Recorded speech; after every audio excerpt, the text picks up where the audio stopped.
It is day 12 of the 30 Days of Gurus and Gratitude Challenge. What are you grateful for today? I hope you join me on these 30 days. We're nearly halfway through of sharing a gratitude a day. Gratitude has the power to change your life in ways you can't even imagine. So I am ringing you through the new year until January 3rd, every day, going live with a gratitude and a quote from one of my favorite gurus. My name is Cindy Tevens, and I'm the spiritual facilitator who keeps it real. My pet peeve are false stories that we've been fed that don't give us any traction in our inner quest. And so I pop those bubbles along the way as we go so that you can make some real traction, get some real results. All right, I am just going to share this into the group. We are at the Ego to Enlightenment Facebook group. It is open to the public. Everybody is welcome. You can join us just for asking to be let in.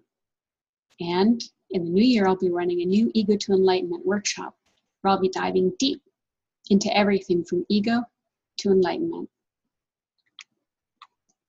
What are you grateful for today? Today, for me, it's fear. More about that in a minute. Let's see who's here. Hey, Bonnie, you caught me live. Yes, I'm grateful for that too. Thanks for joining. Fear, why on earth would I be grateful to fear? Hi, Isha. Thanks for popping in. Most people don't want fear.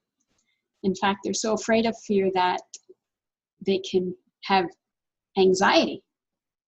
That anxiety attacks are basically fear gone crazy. It's the fear of fear itself. And it's self-perpetuating. It's very powerful stuff. I know I used to have them. So why on earth would I be grateful for fear? You can develop an anxiety attack about fear if you fear fear. And so we've been using fear wrongly. We've been using fear to go the wrong direction with our powers, particularly of attention, where because you feel fear, you think it's important, it's real, and you have to engage in it. Isn't it weird? If you're touching something hot on a burning stove and it hurts, you don't think you should engage in it more. You go, whoa, back off, right? So when you feel fear or pain, really of any sort, what we've been using it for is to engage and get involved and do even more. And that's backwards. The message of fear is to wake up, is to pay attention. Fear comes from a story, a movie in the mind about something generally that isn't even happening. It has no correlation to reality. You're afraid you're not going to have enough money in the future. You're afraid your partner is going to sleep on you in the future. You're afraid you're going to be abandoned in the future. A fear is afraid of what is not. But really what it is, it's afraid of the thought that is. You have a thought that is a scary thought. And if you entertain it, you'll feel it. But like I said, the message of pain is trying to wake you up to stop you from doing that, from confusing the story in the mind, the creative story, creative crazy story in the mind, to be the reality. And pain was my friend. It woke me up out of my suffering. It took a lot. I felt a lot of pain before I started to use it correctly. But once I caught on, pain's experience was not much longer. And that included all fears. all sufferings. Hi, Janice. I'm so grateful you're here too. So my gratitude share today is fear. I'm very grateful for it waking me up and pointing to what actually causes our pain and actually what our source of our love, joy, and peace truly is. So the quote for today, I have a couple, and one is from A Course in Miracles. Nothing real can be threatened. Nothing unreal exists. Herein lies the peace of God. Nothing unreal exists, of course, because it would be unreal. Nothing real can be threatened. So when we keep it real, which is what I'm all about, you can't be threatened. Unshakable peace of God. Here's another one. Someone asked one of my favorite teachers, Ramana Maharshi, how to get rid of fear. Maharshi's answer was, what is fear? It is only a thought. If there is anything besides the self, there is reason to fear. Who sees things separate from the self? First, the ego arises and sees objects as external. If the ego does not rise, the self alone exists, and there is nothing external. For anything external to oneself implies the existence of the seer within. Seeking it, there will eliminate doubt and fear. Not only fear, all other thoughts centered around the ego will disappear along with it. He's saying the exact same thing Course in Miracles said. What is fear? Only a thought. If there is anything besides the self, that's the single reality, then there is reason to fear. And he says there is nothing other than the self, the only reality. Nothing unreal exists. The same thing A Course in Miracles was saying.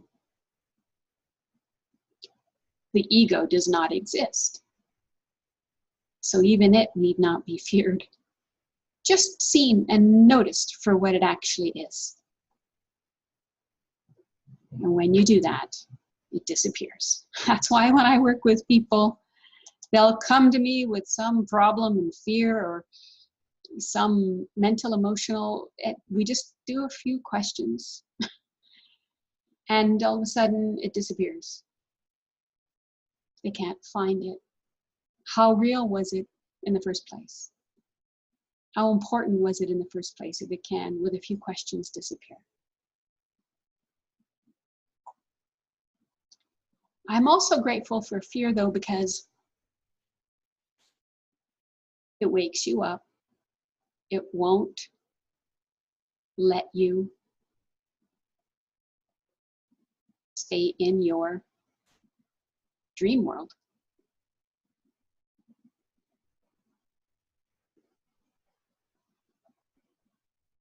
So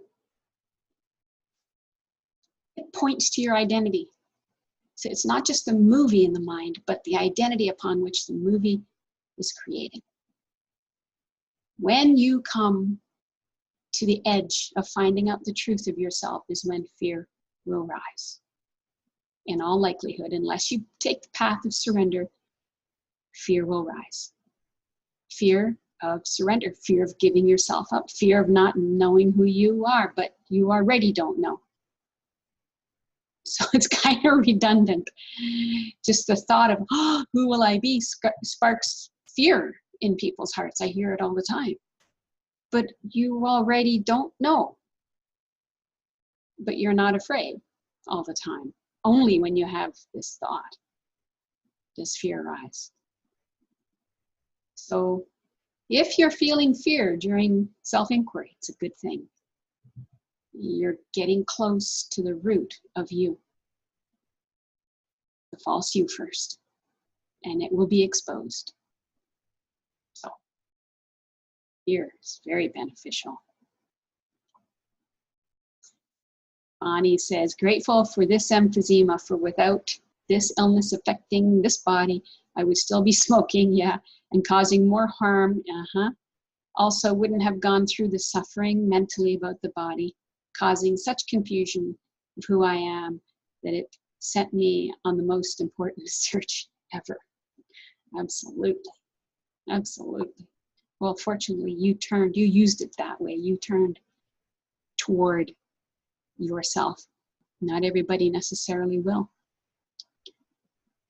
So good on you for using fear for its ultimate purpose to find out who is afraid. First, use it to wake up out of the movie in the mind that's playing. Oh yeah, that's not happening actually. This is what's happening. But don't stop there. Keep going. Find out who was afraid. What is your true self? Okay, any more questions, comments? You know how it works? You keep typing, I keep talking. Otherwise, until tomorrow. I don't know what the subject will be tomorrow. I never know until before I go. Unless you have a topic you want me to touch on, go ahead. Throw one out there. Oh, Bonnie, you're welcome. Thank you for your pointing, she says.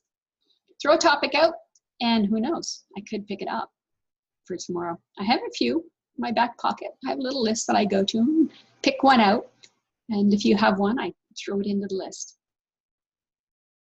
Otherwise, until tomorrow, keep being grateful. Get a journal out, okay? I know I nag on this, but really, seriously, get a blank book out and every day, brainstorm everything you're grateful for. You will be amazed at how this will transform your whole life. And write down everything you can think of for 5, 10, 15, 20 minutes, half an hour, until you can't think of anything else anymore. Okay? And pick one of them to share with me. I'd love to hear about it. Ooh, look at all those hearts coming up. Thank you. Thank you for being here. You know what to do.